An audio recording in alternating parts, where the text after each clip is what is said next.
C'è la luna in mezzo al mare, mamma mia, mi maredate.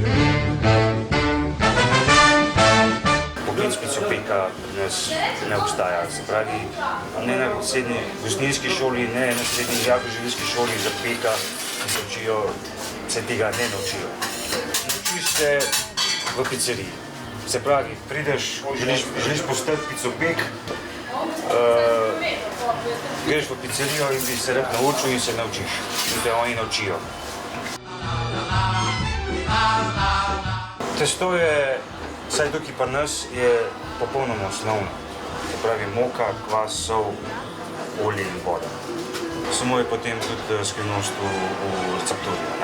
Se pravi, koliko gre česa noter, se pravi, koliko gre soli v moko, koliko gre olja, vode in pa kvasa na težo moke.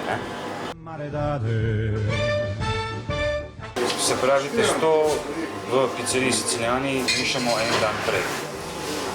In najprej sestavimo surovine, damo na kup in damo mešati.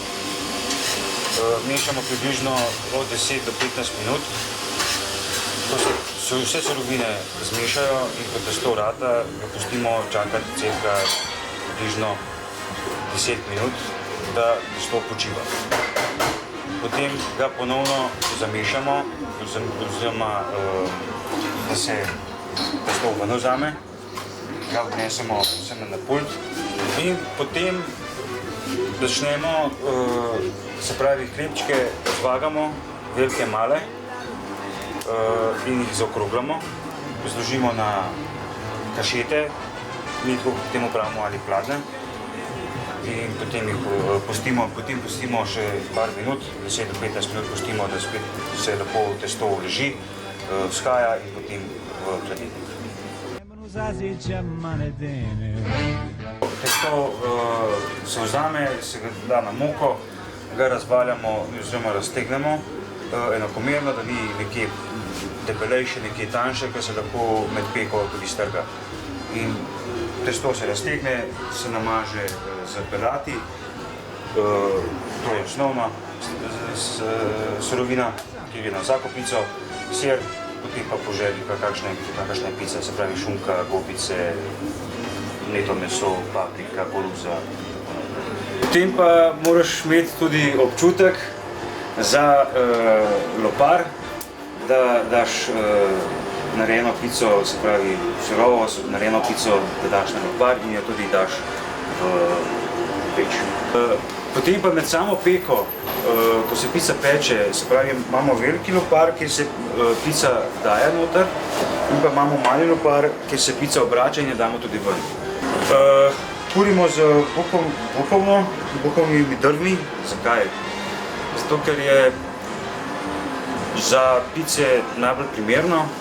Zdaj, če bi bila to, da bi imeli smreko, bi to pokali pa smola, bi bilo povsod po peči in ne bilo to lih.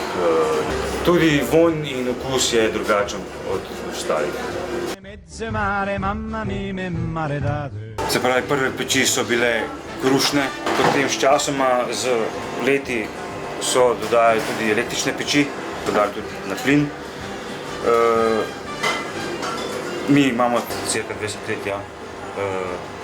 krušno peč.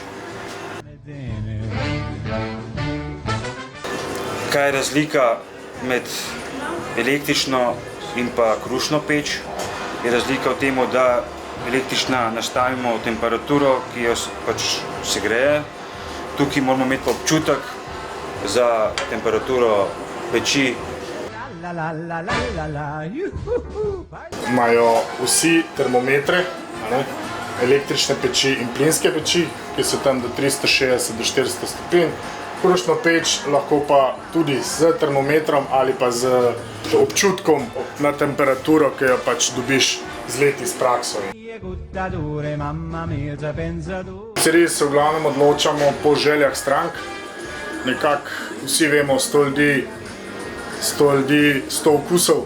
Tako da vedno kaj novega damo, probamo kaj novega narediti, da ljudje probajo kaj novega, da vidijo, da lahko sestavine grejo take in drugačne gor, da ni to vse ne vem, zdaj pa čist standard sir, pa to, lahko daš tudi svežo kumaro gor, lahko daš tudi, ne vem, čist navaden, ne vem, sir, a ne, oziroma kakšen kozji sir, ki tasga. Tako da, pravzaprav je itak, tako kot pri palačinkah, ko lahko daš vse gor. A sem lep? C'è la luna in mezzo mare, mamma mia, mi maredate.